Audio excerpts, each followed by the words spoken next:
It is said that the shortest of the Buddha's sermons went something like this. The Buddha had his disciples sitting around him, and he reached down and he plucked a flower and he held it up.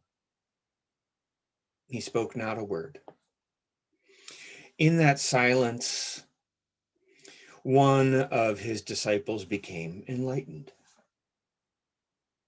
Consider these flowers and consider how we fit into this amazing universe together. There's something in our annual flower ceremony that always puts me in a certain frame of mind. I grow contemplative, bordering on the mystic.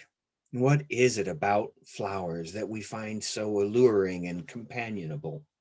Certainly their fragrance and color, their variety and wild abundance, and yet we find meaningful connections to these flowers and to ourselves.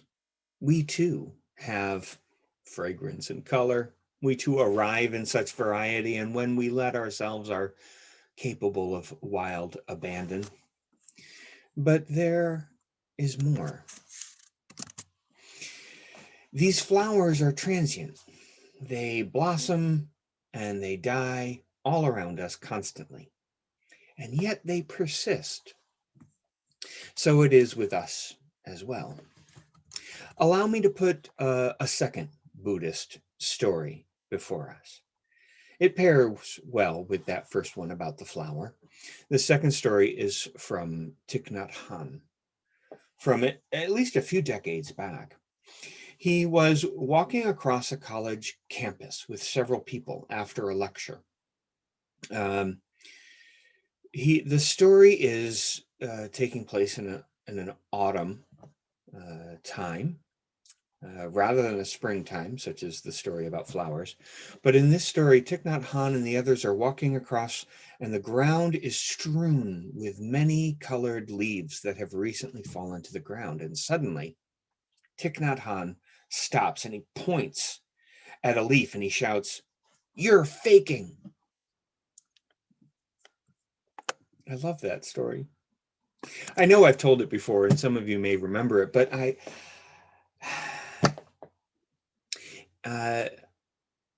like to look at autumn and think about things dying and everything letting go and just this settling down.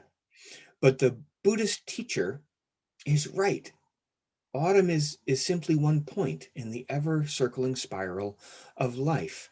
The dead leaf is faking. It's part of a grander cycle of rebirth. It just isn't revealing that aspect of itself at that moment. The leaves that are dying are not really dying. What if the flower is also faking? Because you know the flowers are. They are no more the epitome of life than the leaf in autumn is the epitome of death. The flower is one moment in the full cycle.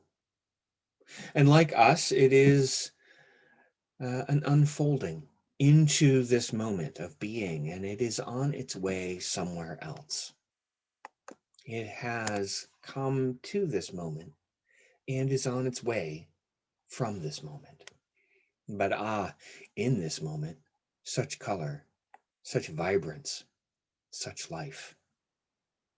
Yes, the flower may be fixed in my mind and in my memory like a photo, a moment out of countless moments when it happens to be in its fullness, but in truth, that moment is intention. The flower is in its fullness, its beautiful bloom, and at the same time, it is on its journey from seed to compost, the full breadth of its living. The flower is faking when it shows us only its full glory, because it is not only that moment, it is in the middle of a long and elegant journey. We call it living in the moment when we do it. We call it mindfully present But the flower is faking. Its wholeness is not contained in the moment of a full bloom, and so it is with us. When we are living in the moment, we are mindfully present. We do not stop being part of the ongoing circle and cycle of life. When we are living in the moment, we're not escaping from the past or ignoring the future. We are in that full journey right now.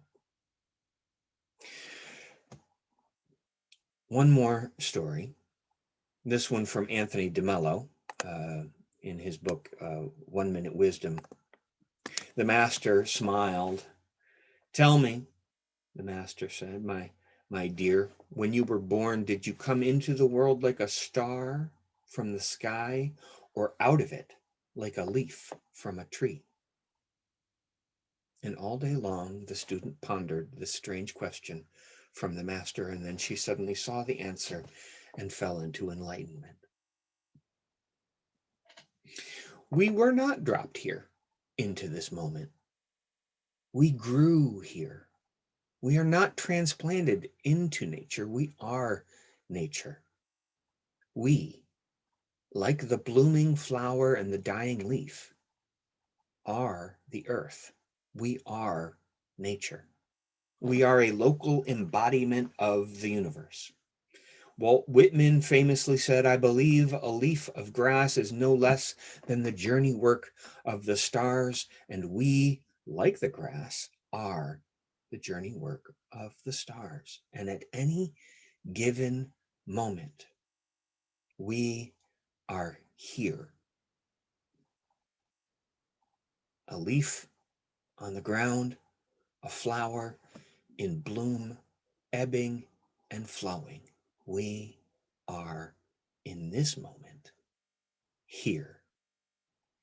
I hope you may remember that when you are in a more barren or difficult season of your life, the flower is always part of the journey. Everywhere it is not yet or no longer. At every point, the flower is always with us, and it's always on its way. And so are we.